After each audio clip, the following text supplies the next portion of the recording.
if I had an extended break, it would be excruciatingly difficult to come back to work. I don't know if I could do it, man. I'd start looking for all of these excuses as to why I could kind of string my life along and not have to go back to work full time. I just think that taste of freedom would just be so intoxicating. There's a quote by Naval that you've probably seen: a taste of freedom can make you unemployable. And it's so spot on, man, because after you've been like out of the proper workforce for any kind of extended period of time, you just cannot imagine life back inside it. It's so kind of mind-bending. The Aussie Fire podcast is a collaboration between Strong Money Australia and Pearler, Australia's favourite boring long-term investing platform.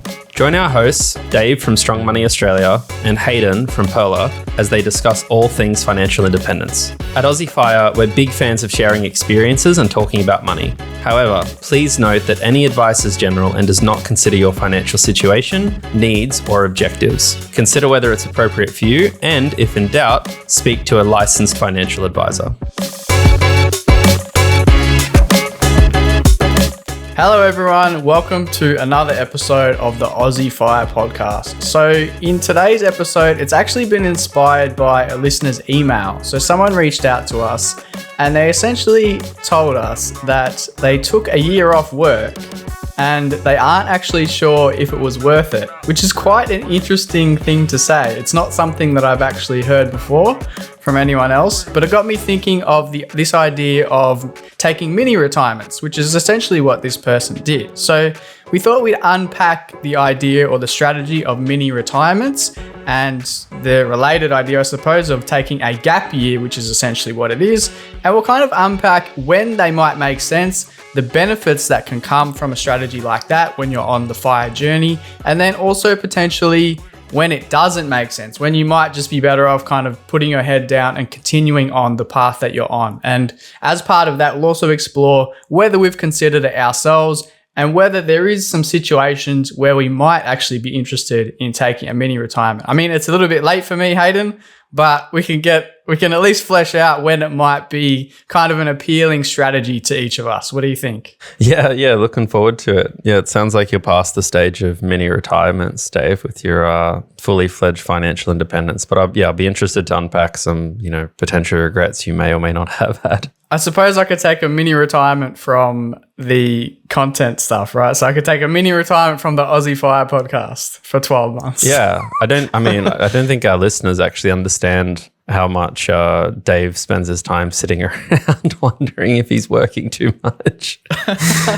He clearly wanted to retire, and now he's found himself spending a day a week on a podcast, thinking, I don't know if this is what I signed up for. But for the benefit of our listeners, let's keep him motivated. Well, it's like we could probably talk about that in itself, right? Because it's actually a bit of an ongoing theme of the experience of being financially independent, I guess, where you're wondering, should I be doing more? And then if you start doing a bit more like productive stuff, then you're like, maybe I should be doing less. I should be enjoying my life more, stuff like that. So it's quite an interesting conundrum, really, that not many people have to face, but it's kind of funny. Yeah, for sure. 100%. All right, so let's just get into the topic for today, and let's just break down very briefly, very simply, what exactly we would define as a mini retirement or as a gap year. How would you kind of think about this? Oh, just not working where that's not the long-term aim, or I guess like taking a pause from wealth building is maybe a way to think about it in some way, shape or form would be how I approach it. And it's something that comes up to a lot of people's minds. Maybe it's being burnt out from work for a while. Maybe it is after high school. Maybe it is, changing up between jobs. Maybe it's something to do with spending more time with the kids, but it's an active choice to, I guess, really indulge in something in the present or look after yourself or somewhere in between, maybe at the expense of like a long-term plan and trying to get there as quickly as possible. At least that's how I would describe it. I'm not sure if you see similar or if I'm missing some nuance there. No, that's pretty much it. I mean, it doesn't have any kind of strict definition. I would just treat it like an extended break from work where you do eventually have to go back to work. So it's just kind of a semi-long holiday, I suppose, or however you'd like to define it. But it can be like 3 months, or it can be 12 months or 2 years, or there's no kind of strict definition of it has to be 12 months or anything like that. But I suppose in terms of why you would want to do it, I think there's quite a bit of things that you'd want to say in terms of the benefits of it? I mean, the first and foremost, I would say that the major benefit is just having a beautiful and extended separation from work, like not only a physical separation, but a mental separation. Because I think when we go on things like holidays and whatever, you do get somewhat of a separation from work and you get free time and you get some space to yourself perhaps. But people tend to fill those things with activities. Like often people are quite busy on their holidays to the point where when they go back to work, they don't really feel like they're rested. They feel like they need a holiday after their holiday, essentially. So having an extended break where you take 6 months or 12 months, whatever it might be, you really get a genuine experience of slowing down and actually experiencing life where work is not there, where you can actually fill that time with all sorts of other things, and not necessarily for the sake of being busy, but just for the sake of having a proper and thorough break and rest from work, when you can do all sorts of other stuff with your energy and with your time.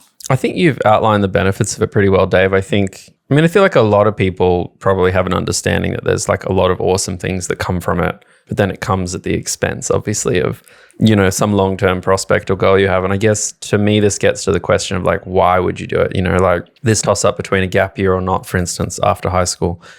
And I meet people all the time that are like, oh, you should take lots of time and space for yourself. And other people who will say like, no, like what really matters is the journey, right? Like an extra year of working is an extra year of career, which is an extra year of whatever. And, you know, people have had pretty compelling arguments I've heard over the time. Like you can't just take your, you know, the salary of the year that you would work instead of not working, because, you know, that's going to get you further in your career sooner. So it's actually that last year of the salary you're going to miss out on and stuff. But I actually have a simpler view with this stuff, which is that if you acknowledge that $1 now is worth more than $1 later, then you can kind of do a rough trade-off in your head, if that makes sense. So it's like, it's a really simple idea. It's like, let's say you lose the earning of $100,000 now. Well, that'll catch up to you in, call it 15 years or something. Maybe that'll be worth $300,000 inflation adjusted then, some kind of figure. It's really just a simple question of like, does that larger amount matter now, or does the smaller amount matter later, so to speak, or however you want to think about it. And I think sometimes the answer is yes, and sometimes the answer is no. You know, like if someone's sitting around being like, should I take a break or a mini retirement now or in 10 years? It's like, well, if they're kind of indifferent, then obviously there's a higher penalty to doing it now rather than later. But if it turns out that like this is just a unique opportunity that you'll never be able to do again, and there's no equivalent for it later, then it becomes kind of a no-brainer. Like let's say you're looking to, you know, travel around the world before you start a family or have kids.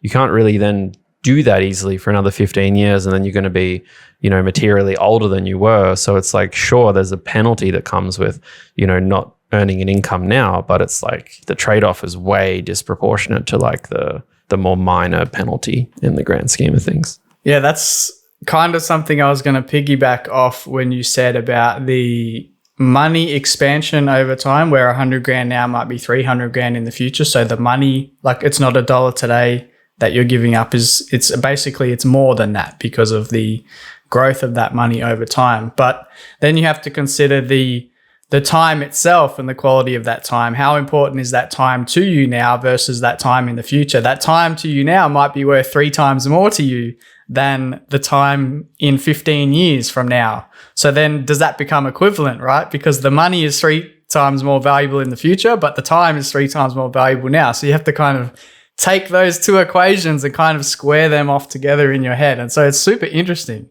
And where I think it becomes even more impactful, this kind of idea, is for the FIRE community specifically, where they might have been, you know, working and saving for 5 or 10 years, and they get to a point where they're thinking, I might have another 5 or 10 years left before I get to complete freedom. Do I really just want to put my head down for that, you know, period of time, or do I want to take a break in between? And I think the break in between can make sense in a lot of cases. It's going to depend on career and things like that. But the benefits are you can honestly take a proper look at your life during that 6 or 12 months off, whatever it is. And it may cause you to reassess and potentially even change your plans altogether, because that type of experience is going to be something that you cannot do.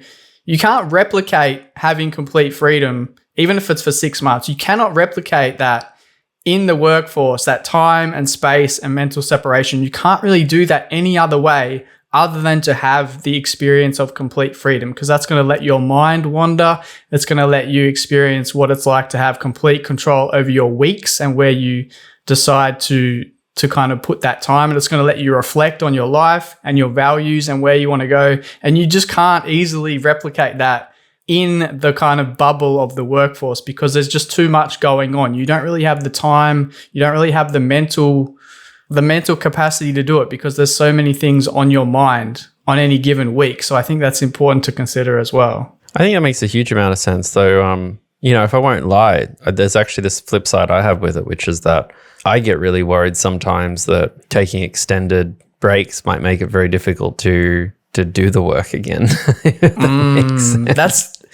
That's my biggest concern with it too. I think so. I suppose if we kind of give away the answer right now, when I was going to be talking later about whether I would do it, I think honestly, if I had an extended break, it would be excruciatingly difficult to come back to work. I don't know if I could do it, man. I'd start looking for all of these excuses as to why I could kind of string my life along and not have to go back to work full time. I just think that taste of freedom would just be so intoxicating. There's a quote by Naval that you've probably seen: "A taste of freedom can make you unemployable." And it's so spot on, man, because after you've been like out of the proper workforce for any kind of extended period of time, you just cannot imagine life back inside it. It's so kind of mind-bending.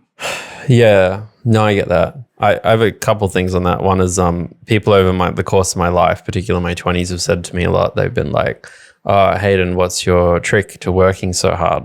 And I used to say regularly, I was like, make sure you don't have any time off. Because once you forget the sweet nectar of freedom, you start to like not miss it anymore to some extent. And there's a guy I know in Sydney. He started a very successful company. They're one of the fastest growing Australian companies. And I ran into him in March this year, I think, or something. And I said to him, I was like, "How you doing?" He's a little bit younger than me. And he's like, "Not good, man." And I was like, "What's up?" And he's like, "I took 2 weeks off over Christmas." And he's like, "I can't." He's like, "It's just hard." And I ran into him again in December and he was like, "I'm taking 2 weeks off again." And I was like, "Did you finally recover and get motivated up again?" And he's like, "Yeah, it took me till early November to feel like I swung back into it."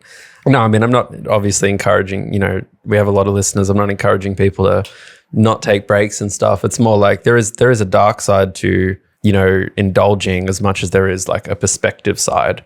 And for different types of people and different types of circumstances, it would just be very different. I think that is a super personal thing. And I've definitely seen people either benefit from it or benefit from it less. But one thing I think is for sure is that I think it's harder to do this stuff the closer you get to your goal.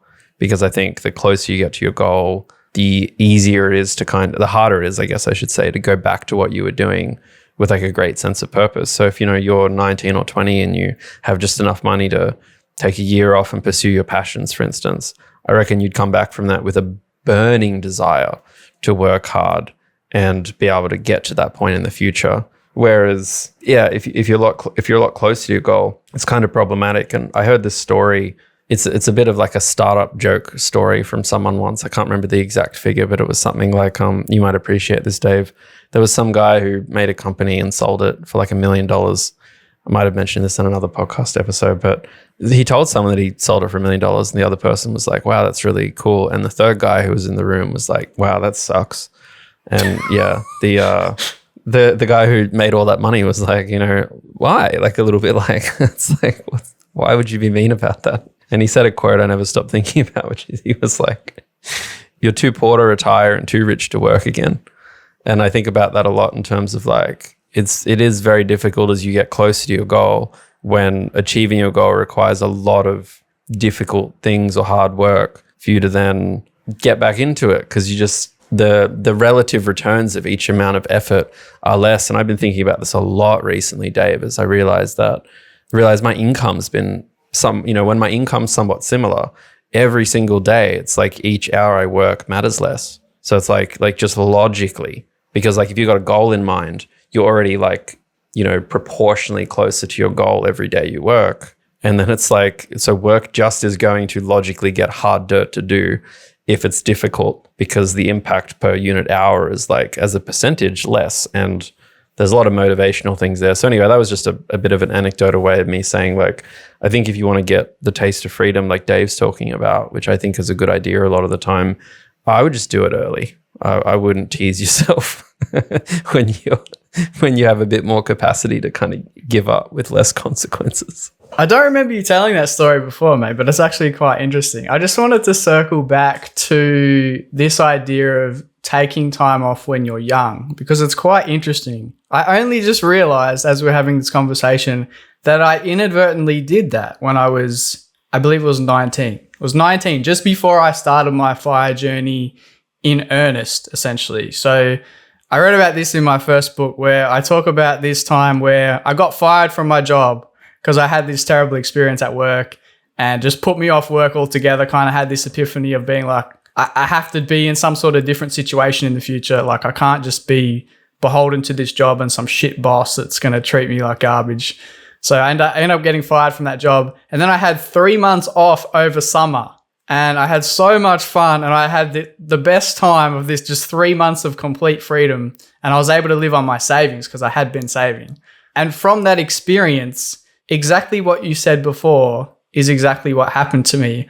I had this burning desire to get in that position. I was at the end of that 3 month period, I just thought, somehow I have to make this like a reality all the time, to where I can just like live on my savings and not have to work, because this is just incredible. Like, this is just heaven. So that from that point on, I was super, super motivated to kind of build enough wealth to get to the point where I didn't have to work, right? So I could enjoy my time and just do whatever I wanted. So that actually happened. And I didn't really consider myself as kind of having like a gap year or time off or whatever when I was young, but I actually did it inadvertently. And the other thing I wanted to point out was, you're talking about how difficult it can be if you're having this taste of freedom towards the end of your fire journey, because you're like, man, I don't really have to go back or something like that, because you're so close, and then the rewards for working more just doesn't feel like it's going to stack up as much. I actually don't think that's necessarily a bad thing, because if you were to take that time off and reflect on your life and end up in the position where you're like, you know what, I really don't want to go back. It's just going to be excruciating, right? Even if it's another 5 years to my FI goal, it's just too long. I just don't want to do it. But that in itself might cause you to re-examine your situation to the point where you're like, maybe I'll just semi-retire instead. Like, I don't mind going back 2 or 3 days a week, but this 5 days a week shit, like, that's just not going to cut it. I can't do it. I don't want to do it.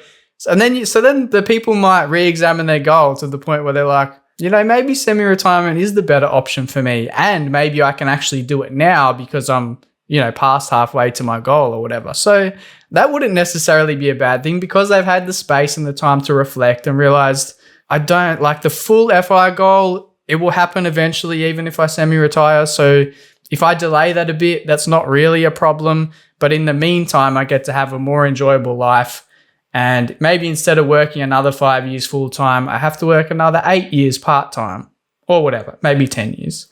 But I don't think that would necessarily be a bad thing, right? Because they've just essentially recalibrated their values and their desires and their priorities with their situation and kind of mesh those together to a point where they're happy with the trade-offs and they've got some clarity because of that space. So I think that can be a pretty good outcome. That makes a lot of sense. What do you think of gap years after high school? I'm really not sure. I would lean towards preferring to go to work straight away because of the reasons that you pointed out earlier. You're going to kind of fast track your career that way. You'll also never have that much energy to work when you're 18, 19, as you will when you're like in your 30s. So I can definitely see the merits of fast tracking work, fast tracking savings, fast tracking investing, but I can see the appeal of why you wouldn't want to do that. You'd want to take some time off before you then kind of, I suppose, get serious about life and do the responsible adult thing where you're working full time and then you save up and buy a house and whatever. So I can see the merits of both, and I personally would lean towards going to work as soon as possible. But that's just me. How about you? Yeah, I don't think gap years to have fun make a lot of sense to me. See, that's what I imagine. When I think of a gap year, that's kind of what I imagine. You're just kind of cruising around and you're probably doing a fair bit of drinking and not that much of anything productive or reflective. Like, it's not bad. I'm not trying to diss on young people having fun, but it's like, a lot, the quote I keep mentioning, it's like, not in this economy. No, I think for me, there's two main motivators. One is if you think there's something that you're going to be able to do that won't necessarily pay you any immediate financial return, but just does a significant amount for your personal growth, because it's at a time where you can do stuff. I had a friend who didn't do this in a gap year. They did this when they were much older, but they just walked across New Zealand from top to bottom. Wow. And I can't imagine how awesome that would have been in terms of like the people you'd meet or the time alone that it would help you think about stuff. But I feel like it's got to actually matter. It doesn't have to be hard necessarily, but like you'd have to come out the other side and be like, that was a really pivotal time in my life where that was going to always be harder to do later. And, I feel like I'm bettered for it. But as someone who went to university, I actually think one of the biggest, and this part's more on university going students or what would you call it, people who are going to university. I just think it's really important to take a gap year if you can, either for what I just described or just for work. I think one of the biggest problems I have with university students, and this is not an elitist type of comment because it was me that was that too. There's just no discipline, and it takes them so long to develop discipline in their lives because I had a great discipline for getting work done. I've always been a hard worker, but I did not have a lot of discipline for other stuff, right? Like whether it was like my sleep schedule or what I ate or anything like that, because, university basically does this thing where it puts young people in this extremely low expectation environment. The actual knowledge they're trying to learn isn't easy a lot of the time, but it's like no one's really cares. Like I teach at the uni now, and if students just never turn up to class all term and they just lie in their bed and learn stuff, nothing really bad happens to them.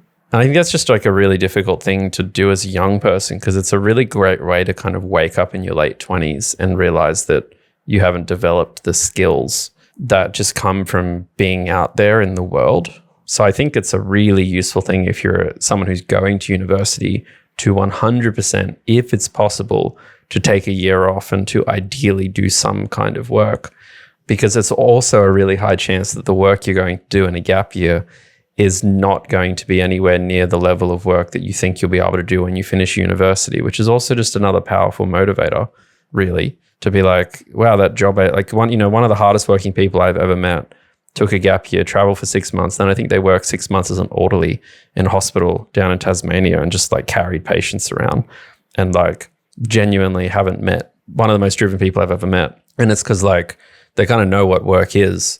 And I'm not trying to create hierarchies or, elitism when it comes to work, but it's if there's someone out there who thinks they're going to become an electrical engineer and they're carrying around patients in hospital, they probably want to think, I'd really like to study really hard so that I'm not carrying around patients in hospital through my 30s, 40s, and 50s or something, So I think it's just a really great perspective reset and discipline kind of period for young people. If I'm totally honest, I think it's really sad that myself and so many others I see just end up 25 as basically educated teenagers, if that makes sense. Yeah, that was my concern with it, because when you're saying about taking that year to build discipline, in my mind, that seems to be the last thing people would want to do at any age, let alone when you're 18 or 19. I'm thinking, that sounds great in theory, but I honestly can't see that many people applying it in practice. Oh, no, I would expect 99% of people that hear that to be like, F no, for sure. And the other thing is when you express it in terms of, if you're going to take that time and do something significant that's important to you, whatever, you can almost do anything and justify it as this going to be this amazing experience that I'll never have again. Because you'll never be that age again. So you can almost justify doing anything at that age because it is going to be unique in some way. Yeah. I made this comment earlier that I regret, where I said it doesn't have to be hard, but I probably regret saying that because I don't. It's hard for me to think of something that's worthwhile to do when you're that age that isn't hard, if that makes sense. Like, because that's where growth comes from fundamentally, particularly at a young age. Like, you've got to do something that's challenging. And challenging could be anything. It could be like helping your parents renovate their house. Really doesn't matter. As long as like there's like a real challenge to it. It doesn't have to be something super grand. But that's, I guess, the core of it is like, I feel like if you're doing something that's challenging you, therefore helping you grow, that's great. And if you're someone who's likely to go to university, take the chance to either consider that or to consider something that enforces some degree of discipline in you.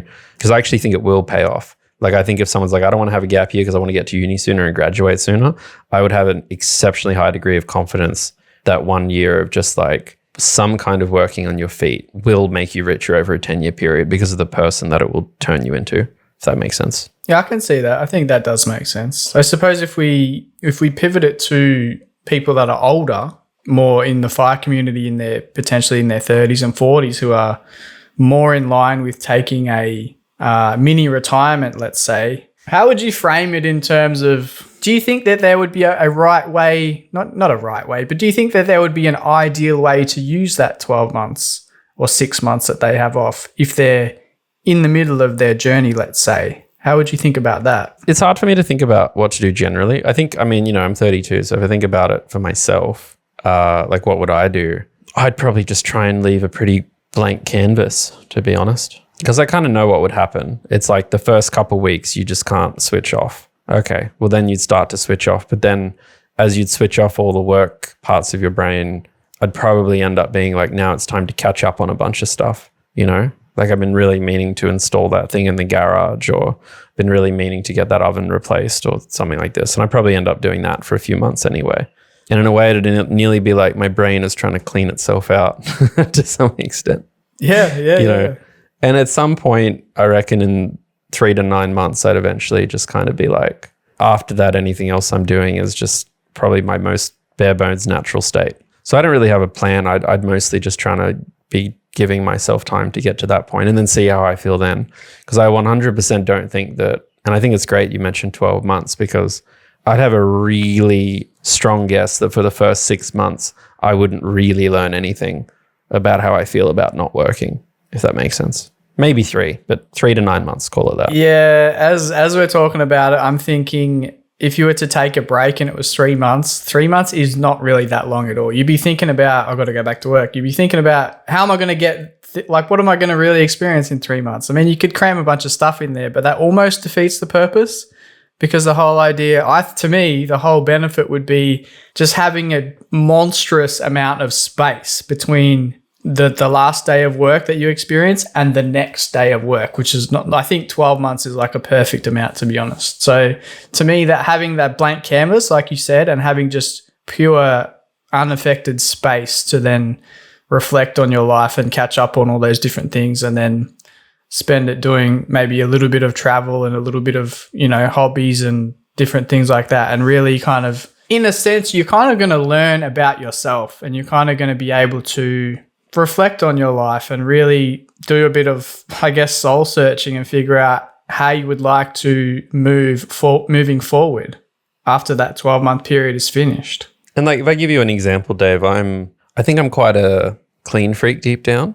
Like, I've like very organized kind of thing. I think a lot of it gets suppressed because I work so much, because I know how futile it is. But I know what happens is, like, if I was to stop working after a couple of weeks, I'd be sitting around and I'd be like, I should really like go and reorganize all the books on my shelf. Or I should like go through the cupboard, or I should go and like reorganize the pantry. Like, one thing I've started doing a lot, which is very funny, is I've now organized my pantry by like the shelves are based on best before dates.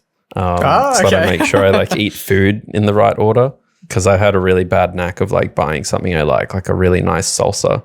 But because the salsa was so expensive, I don't want to eat it because it's like so precious. And then I like forget to eat it. And then anyway, it's the whole thing. But wait. Is that, I think there's a secret underlying motivation there, because there's a financial incentive to structure the best before dates properly, right? Correct. Yeah, because I don't want to like lose the like $8 salsa I bought in the US 2 years ago when I was there. Yeah. But my point is like, that's my natural state. And to some extent, I'd have to like let all of the gremlins in my brain out and do their things. And then at some point, the house would just be clean and organized. And then I'd be sitting around being like, well, now what the hell do I do? And then at that point, I'd start to see how I actually experience the world, which is what I was saying before about kind of cleaning out my brain. So, but yeah, I'm like that too. And I think about this a lot as I often think about taking a couple of weeks off or a month off. And at this stage of my life and career, I'm always just like, I just don't think it would do anything for me. I think I would just become stressed or overworked in other areas because I probably couldn't relax because I'd suddenly be so much more conscious of all the other things I think I should be doing with my time that I'm not doing because I'm doing more important things with my time.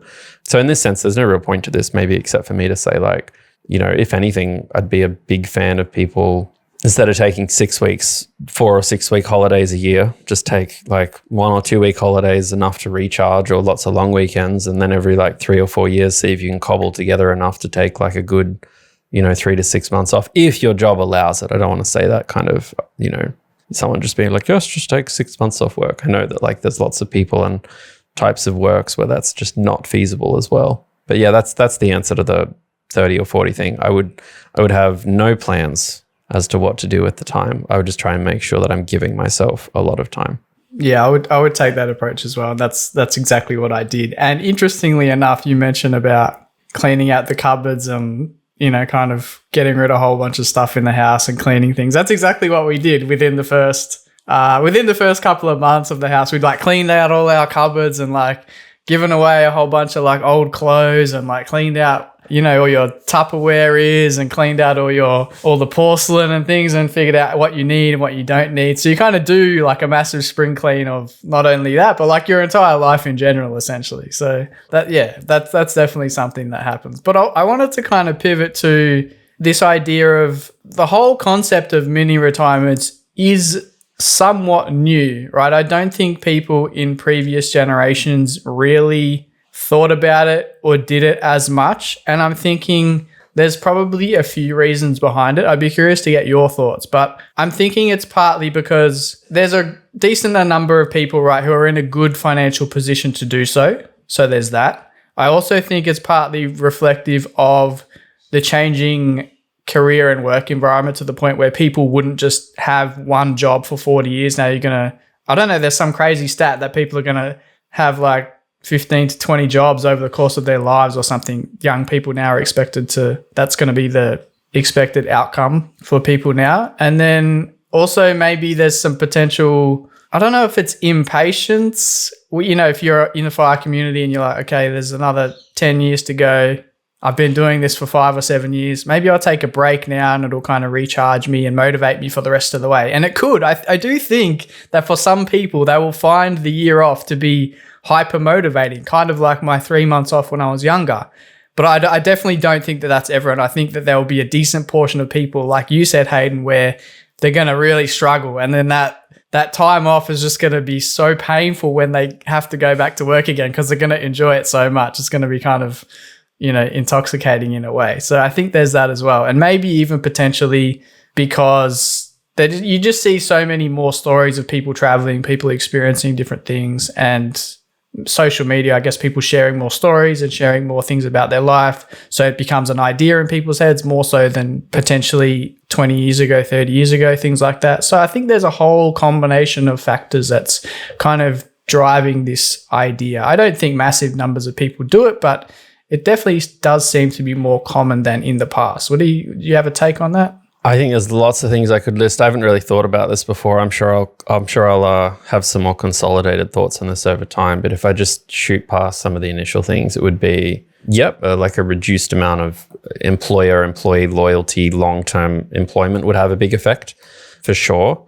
There's going to be like the fact that as generations get further away from the adversity generations, basically the boomers' parents who are largely not with us anymore, that like in the household, your job is to work, because the world's like a tough place, will like slowly vanish too, right? Like it becomes more acceptable to experience the world as a leisure activity then as like just a way to like protect yourself from hardship and poverty.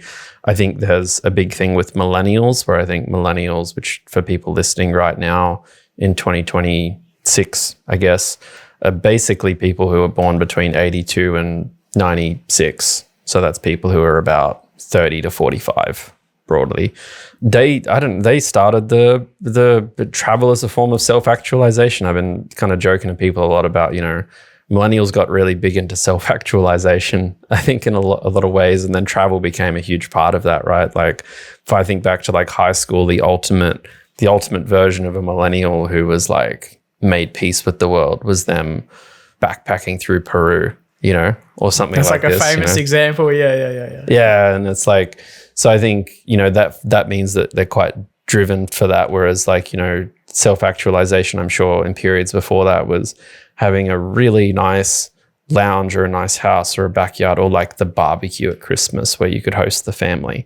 That was like the idea of you being at your best. And you could easily integrate that into the weekends and stuff. There's also the fact that, experiences and other things are a lot cheaper, whilst at the same time owning capital's like harder, which means that like more young people don't feel like they have as much stability. So the likelihood that I think they're going to want to try and have experiences or take breaks from work. I think, and I'm probably just listing out a few things, but yeah, it's no real surprise to me, I guess, that people are hunting time off. Also, there's been generally, increasing levels of, depression, anxiety, and stress in like generations getting younger. That's starting to spike in Gen Z, particularly around people born after 97. So it's like, that's just going to make life more exhausting for them. And the more exhausting that like, life's going to be, the higher the impetus people are going to feel to want to take breaks, and feel burnt out. The intellect requirements in jobs can get higher as well, which can be really exhausting for people. Obviously, nothing's as exhausting as working on like an assembly line, putting a part together. But it's like, I think about my dad, who's a tradesperson. He gets to go outside every day and see sunlight and touch grass and talk to people and all of that. And like I have friends who, they do their PhDs or postdocs, and they spend most of their days sitting around on a laptop, either at home or in an office, trying to read through really complicated papers about medicine and stuff. And it's like, in what world is that not going to send a typical person up the wall over a 10-year period? And they just need to kind of get away from it. So anyway, that's just a spitfire of things. I don't think I have like a universal theory on it, but I think there's a lot of things at play there. I think that makes sense. And when you tie it into the employer-employee loyalty thing, like you said before, it makes sense, because you're thinking, well, if I'm at a job for 4 or 5 years and I'm able to save some money at the same time, because maybe I'm not trying to buy a house, maybe I kind of feel like that's not going to be for me, then you're like, well, I'm kind of going to have this break anyway, so why don't I just take an extended break before I then switch to my new job or my new employer or whatever it might be. So kind of like those things kind of mesh in together kind of nicely, really. Yeah, and it's going to amplify too, is like, millennials run companies now. Millennials are becoming fairly high up in these organizations. And I think a typical 43-year-old millennial hears from I know we're talking about older people generally, but they hear from like a 26-year-old that they're like, I really think I'd just like a year off to go and figure some things out. Typical 43-year-old millennial's going to be like, I get it. Yeah.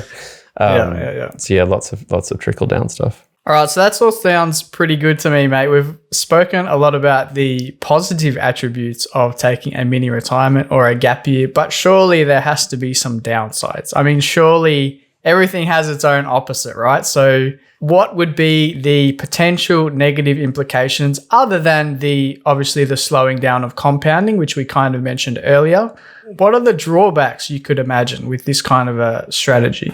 Yeah, I mean, I think we talked about some of them, but I think probably the biggest one we haven't talked about is like the material impact it can have on people's careers. I talk about this a little bit, and it's like, it's really tricky because we often have this idealized view in the world of like taking leave from your job, for instance, or being sick is in theory not meant to impact your role or position. Taking, long service leave, taking maternity leave, paternity leave, all of these different kinds of things.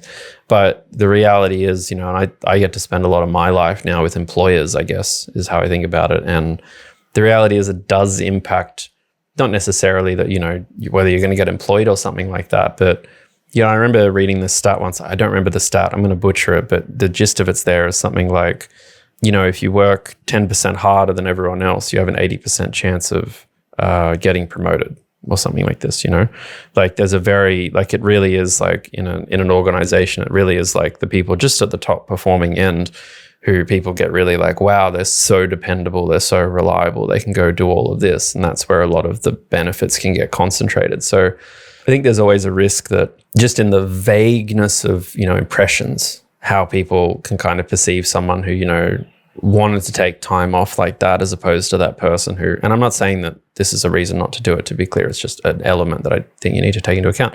Whereas that person that's just been there working hard for 4 or 5 years and has just like always been there when someone needed them to do their job might just like look a little more appealing. And I'm not saying that's the right way for the world to work. I'm not making a judgment on that, but I think, if I had a kid, that's the practical advice I'd give them and be like, you just need to be cautious that not in a negative way, but in maybe a lacking of a positive way, this may impact how people see you as, like a really top performer to just like a goodish performer kind of thing. Different in different lines of work though, right? Like obviously a lot of the work I've experienced and been part of has been work where if someone is to step aside from something, it creates a real and obvious problem, like a real and non-trivial thing. Whereas when I think about maybe some of the work you've talked about in your life, it's not that difficult to maybe skill people up to do it, even though the work itself is not easy. It's more just like that period where someone leaves and you need to like replace them is like reduced, I imagine. So what you're saying is I didn't matter and a monkey could do my job.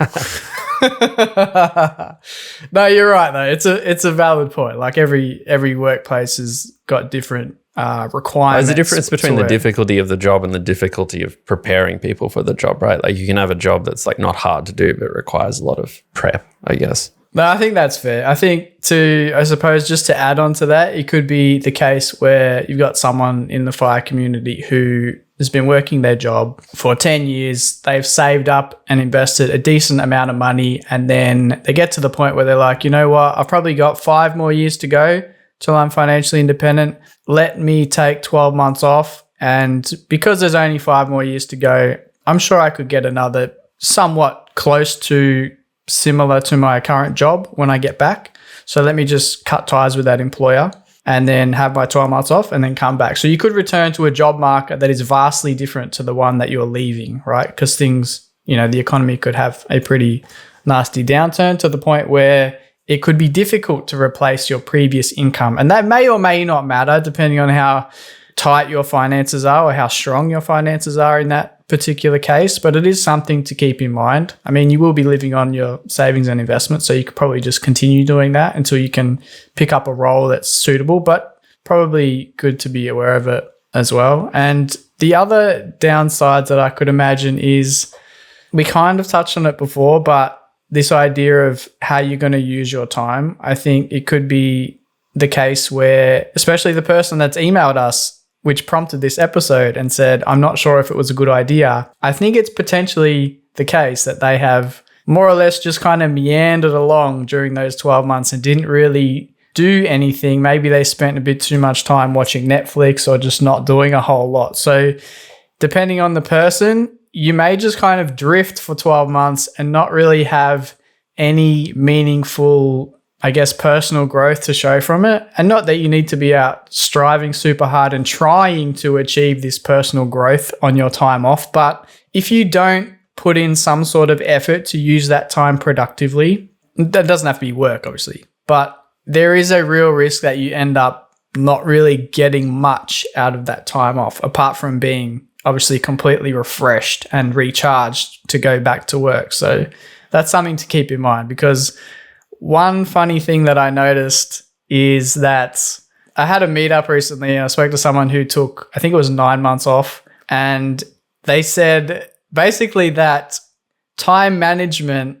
was much more of a struggle than they realized. And I've heard of that before. And I have a section in my new book where I speak about that, because it's actually a surprising problem, because you think, oh, I've got all this time, I can get all these things done, it's going to be amazing, we're going to be so productive, you've got all these plans, but then you still need the discipline to follow through with it, because you might have a list of stuff to do, but you wake up in the morning, you have a coffee, maybe you go for a walk, and then you kind of get back home and you're like, I might just relax for a little bit. And Then you end up relaxing for the next 3 hours, and then you get a bit lazy because you haven't been doing anything. And then you're like, oh, maybe I'll do those things tomorrow. I might just do this one easy thing today. And that can just happen day after day to the point where you're really not living out the life that you hoped for or that you thought you would, because it requires some proper discipline and you've got to strong arm yourself sometimes into doing these things. Otherwise, the natural human instinct is to get lazy and kind of delay things that may be a little bit difficult, even though you want to do it in theory and even though it would be good for your life.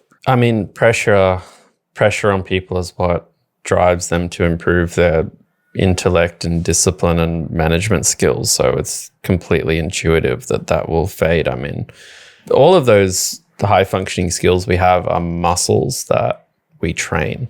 So you train them less and they're going to dissipate to some degree slowly. One other thing I was going to add, Dave, is I don't think the gap in the resume thing is as big a deal as people make it out to be. I'm just a person who talks to other people, so take this with a grain of salt, but I just have never really had a conversation with someone where they've been like, ooh, what happened during that year? Ever.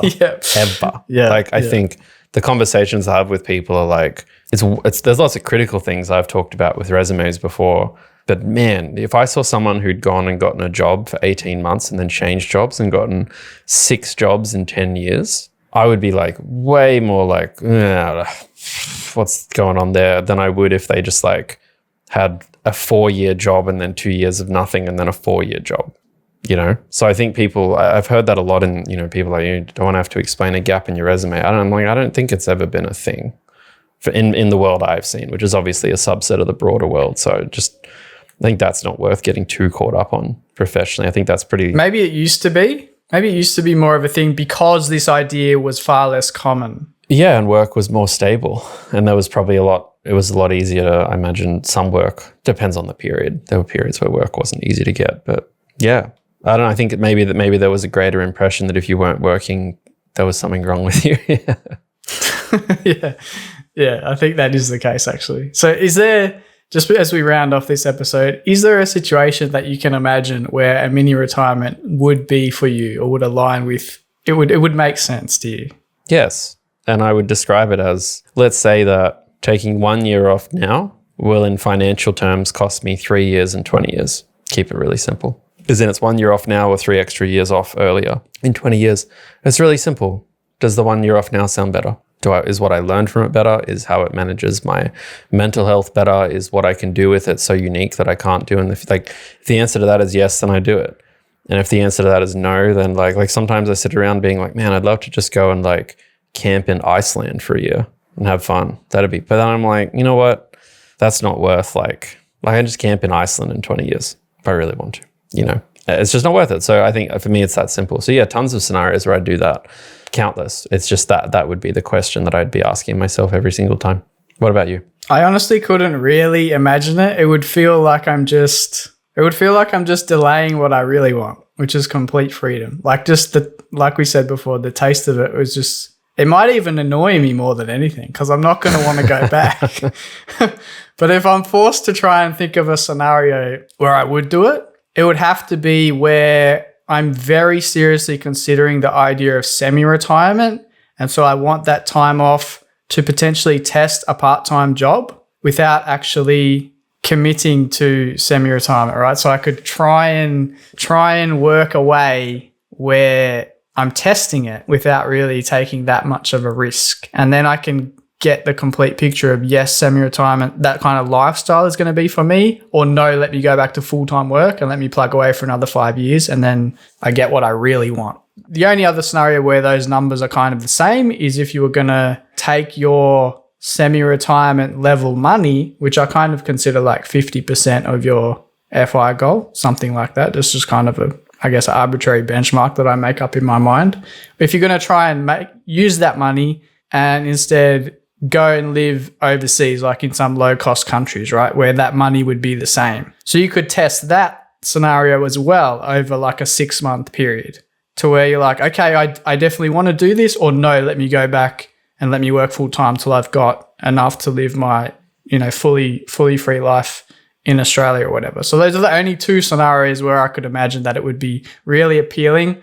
other than that, it would just kind of feel like I'm delaying what I truly want. That makes sense. So I think if we bring this conversation to a close, we've probably talked largely about some benefits and downsides of taking this mini retirement or gap year or break from work or whatever you want to call it. The obvious benefits are that you get time to figure things out, you get time to grow, you get time to earn or learn. There's usually some element of learning or rejuvenation that seems to really make it worthwhile. But the downsides can be that it might be more difficult to go back to work. It could be potentially an impact on your career. It could also, naturally mean there's less years that you're earning money and kind of catch up with you later if you have a specific goal in mind. Though reality is it just depends on the person. And I think both of us have seen the case, and I'm sure our listeners have too, where it's like, this is one of the most personal things out there. We have a lot of topics that we talk about on this pod of, here's just a generally good idea. ETFs are a generally good idea. Debt recycling is a generally interesting idea. But it would be so difficult to pinpoint this down to any particular people. But there are general signs and indicators, like we've talked about, if someone's uncertain about what retirement might look like, or if someone's a young person who wants to build up some discipline, then there are certain times and scenarios where it may be more evident and obvious that that is something interesting to do. But regardless, if you have any kind of, experiences that you want to share or questions that this brings up to yourself as you've been listening through this episode that you want to throw at us and have us cover on the pod, feel free to basically follow any of the links in the show notes. We've also got our case study link there where you can essentially submit a question about your circumstances. We can bring you on the pod to say hello, talk to our listeners, just like we've already done in a previous episode you might have seen. But if you'd like to just chat to us generally, you can reach out to us at hello@aussiefirepod.com, or you can reach Dave on Strong Money Australia socials, or myself on Perla socials. And other than that, thank you for listening, and we'll catch you next time. See you guys. We hope you enjoyed this episode of Aussie Fire. For more FI inspiration, head to perla.com to browse our resources, calculators, and community insights. Perla is an authorized representative number 1281540 of Sandland Private Wealth Pty Ltd with AFSL number 337927. Knowledge is power, especially when investing. So always seek advice and/or check out the relevant disclosure document for any financial product, including the PDS and TMD before deciding. These are available from the product issuer's website. When you invest, your capital is at risk, and past performance is not a reliable indicator of future investment returns.